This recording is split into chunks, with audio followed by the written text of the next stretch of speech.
Hello guys, meron akong share sa inyong paraan kung paano mami-minimize o kung di man mawala yung ingay na na-experience natin kay Messenger.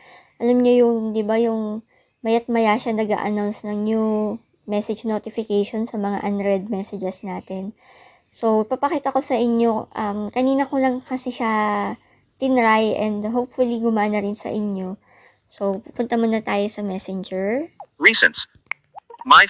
My files. Advanced option. Messenger. Home. So, punta tayo dito sa main menu. Main menu. 2 unread chats. Tapos, sa settings.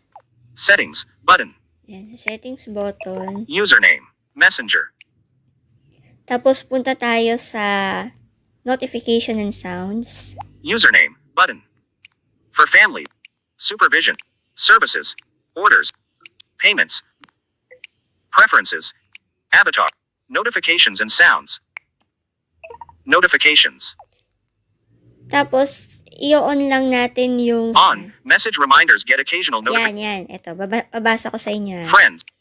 On. Message reminders get occasional notifications about unread messages from connections you chat with most. Switch.